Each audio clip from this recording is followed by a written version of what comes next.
Hey guys, it's Colton from Colton Does Cars here, and today we are doing another car vlog, which it has been a very, very long time since we've done one of these. I believe the last one we did was in the 350Z, discussing some topic, and so I figured I would do another one because what I wanted to talk about today is how you can keep your Subaru reliable, specifically Subaru EJ series of engines, and essentially address the rumors that, well, not even just rumors, there's claims everywhere that Subarus are very unreliable engines and not something that you should trust, or whatever it may be.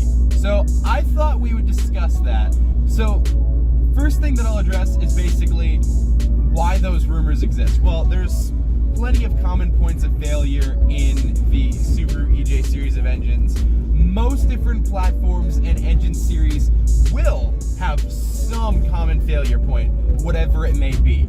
The Subaru EJ series of engines has a few major reliability issues that can potentially arise. That is what a lot of people basically think of when they think of Subarus being unreliable. So the number one big one that a lot of people think of is blown head gaskets. And this can potentially be a big issue for Subarus. Why is this an issue though? Well, you've got to think about the way that a EJ engine is set up. It is a horizontally opposed 4-cylinder, so it is going sideways. So what does that mean for your head gaskets? Well, consider the fact that a normal inline 4 that's going to have your head gasket like this, there's not a lot of way for contaminants or anything like that to really sit on that head gasket and cause much of an issue. However, on a horizontally opposed engine, that head gasket is sitting like this from the engine block. So any contaminants such as oil or even just dust and dirt and different things that will be in your engine bay and can potentially get on your head gasket will be sitting on that head gasket and can basically corrode and prematurely wear them out. What in the heck is going on down here? There's like a music festival going on downtown I didn't even know about. What the heck? I live here. But because of the same issue of the engines being horizontally opposed, that can also potentially cause the same problem with the valve cover gaskets. And that is an issue I have had in my car. I've not had any head gasket issues. Hopefully I will not have any head gasket issues in the future. However, my valve cover gaskets have started to seep some oil. So unfortunately, that is something that I'm going to have to look at replacing in the future. And then another huge Subaru issue that people will bring up is misfiring. Yeah, misfiring is a very common occurrence with Subarus. That's another thing I have experienced. I had a cylinder 1 misfire. For me, it ended up being a really simple fix. It was literally just a coil pack. It was no big deal whatsoever. I also replaced the spark plugs before that. And so it didn't end up being a problem. For my friend Jason, who has a EJ 207 in his O2 for my friend Jason, who has a EJ 207 in his Bug-Eye WRX, he also had a misfire issue when he bought the car. What that ended up being is that spark plug had not been snugged down enough on whichever cylinder, I can't remember, and had essentially backed off to the point where it was not firing once you get past a certain RPM. Probably the spark was just being blown out by the incoming air, since it would not have been in as close a proximity as it was supposed to be. I don't know that for sure, that's just an estimation. But the big issue that can be the culprit of a misfire that a lot of people freak out about is Ringland failure. What is Ringland failure if you're not familiar?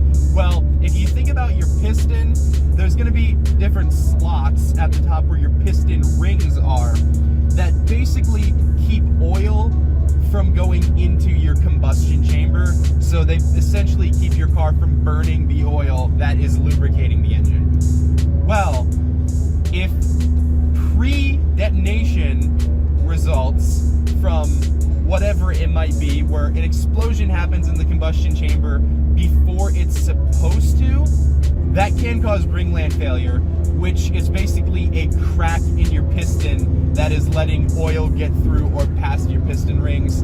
It also can affect your compression negatively, which is why you would experience that cylinder 1 or cylinder whatever it might be misfire. I could be wrong. You guys can correct me if I'm wrong on this, if any of you guys know a lot about Subarus. I believe with Ringland Failure, the most common cylinder is normally cylinder 4 that would experience that issue.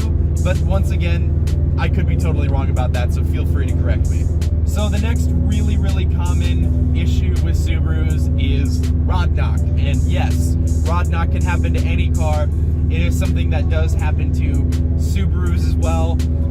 We'll get into that a little bit later and some of the details on that. Those are some nice snap cracklies that's happening back there. Acceleration.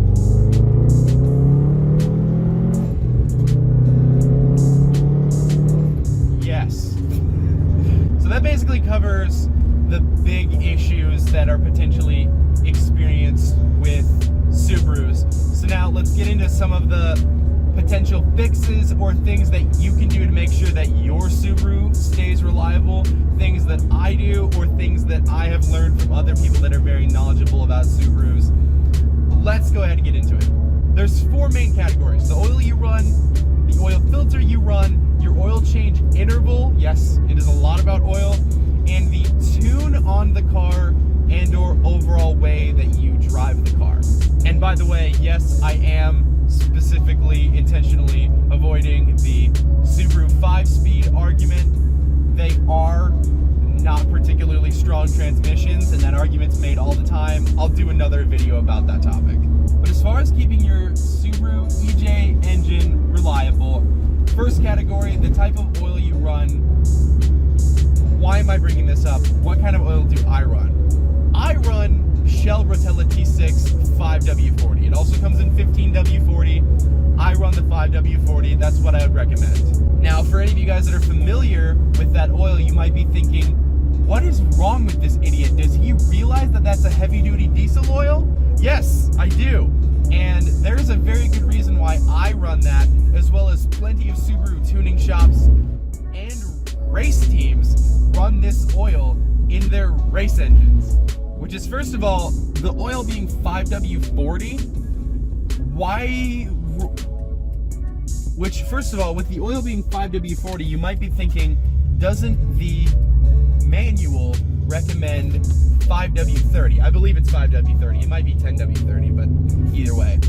And you'd be right about that. So why run 5W40? That little bit more viscosity in this oil is actually really good for Subaru engines and protecting them. And I think a lot of people that have switched over to Rotella or a similar oil from the oil that they used to run will have experienced the same thing that I did, which is the car literally feels like it is running a little bit smoother, and the engine noise overall is slightly quieter.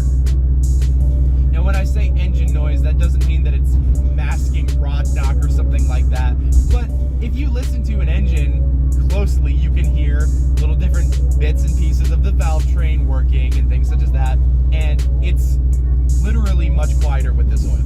See, in Subaru EJ engines, the clearance between the bearings is not particularly super duper tight, at least in comparison to a lot of other more high-strung engines in different cars. So that little bit of extra viscosity can actually be good for lubricating in those areas a little bit better and putting that much more of a film between things, and just basically helping keep everything a little bit better lubricating and preventing a little bit less of that metal on metal contact, basically. So then, why Shell Rotella T6? Well, first of all, Shell makes fantastic products. I would trust any of their products to run in any of my cars. They're very high quality. They do fantastic research and development on their products to make sure that everything they put out is of very high quality. And from my experience, everything that I've tried from them has been exceptionally high quality. Shell Rotella T6 is also a full synthetic oil. It's just a very nice, high quality oil that you can actually get for very, very inexpensive at any of your local parts stores. Or little side tip, if you can find the oil you want to run at Walmart, buy your oil at Walmart. I guarantee you it will be at least a few dollars cheaper than any other parts store that you get your oil from. And it just so happens Shell Rotella T6 is sold at basically almost every Walmart because it's an incredibly common diesel oil. And this video doesn't exist for me to just tell you that you should run Shell Rotella T6, because ultimately I can't tell you that. Only you can decide what you want to run in your car. However, it does exist for me to tell you to do your research and your due diligence on deciding what you're going to run in your car. Go to forums, contact tuning companies or different people, ask them what they would prefer to run in their Subaru builds, and that way you'll be able to make an educated decision like I did on what type of oil I run. The second point that I had mentioned that we're going to discuss is oil filters. Subarus run very small oil filters, as do a lot of Japanese cars from the same era up till today. Very small oil filters need to be very efficient and of high quality to really do their job properly.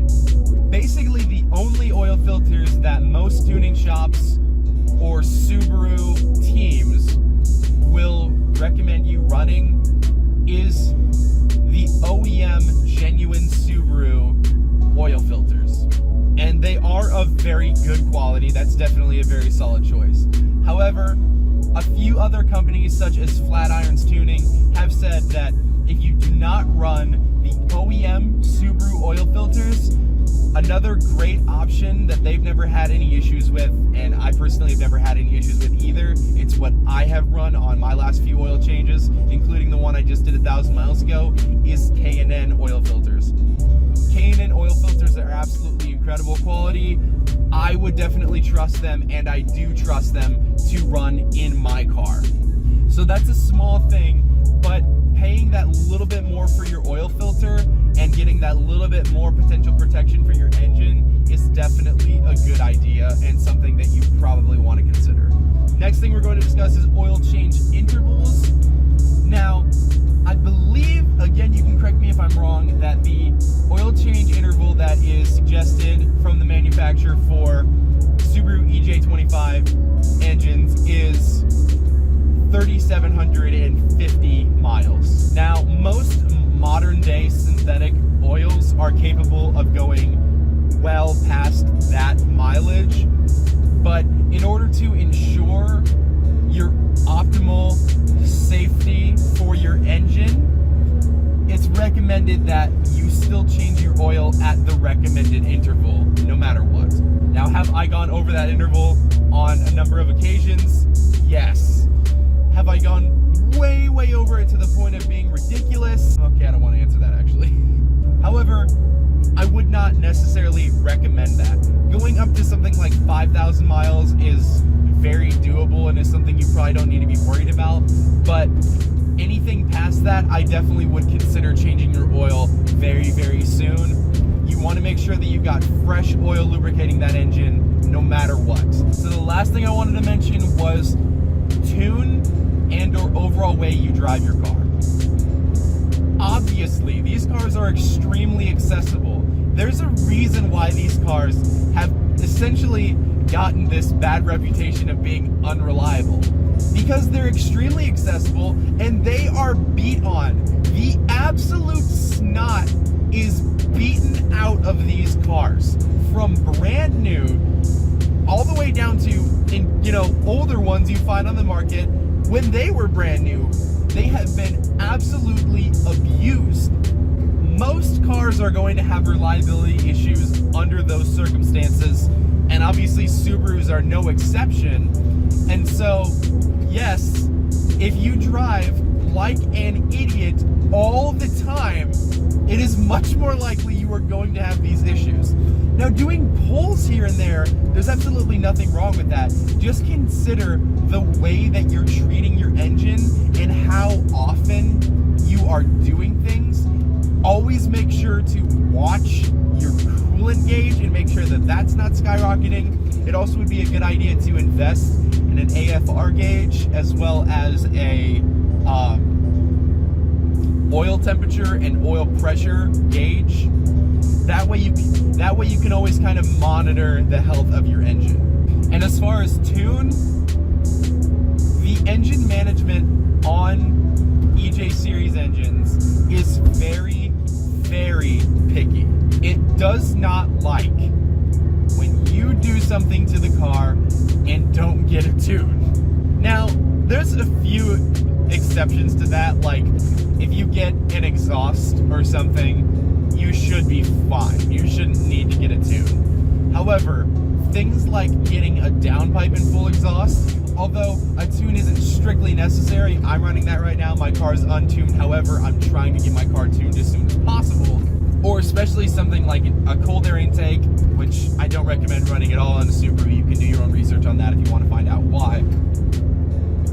Or especially headers, you can have potentially big issues with running lean or different things such as that because of changing those things out. The engine management doesn't really know how to adapt and or cope with those changes in environment in the air-fuel ratio.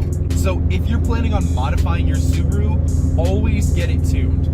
An off-the-shelf map that matches your mods is better than nothing, but a Pro Tune or E-Tune or something like that is always going to be a better option.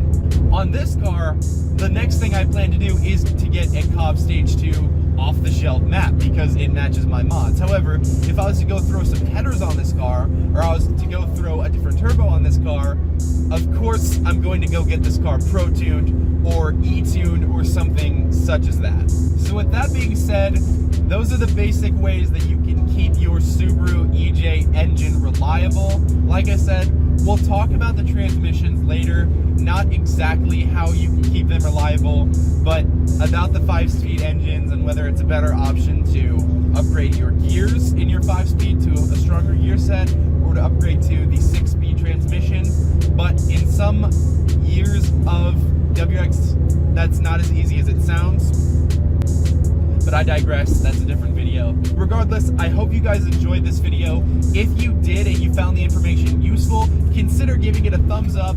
And if you really enjoyed the video and you'd like to support my future content, consider subscribing and clicking that notification bell so you can be notified about all future uploads. And if you'd really like to support the channel, consider supporting me on Patreon. All Patreon donations go straight back into supporting the channel, whether that be for buying equipment for the channel or car parts or whatever it may be. And if you can't support me on Patreon, I completely understand that. You're awesome for watching the videos already. And with that being said, thank you guys so much for watching, and I will see you guys later.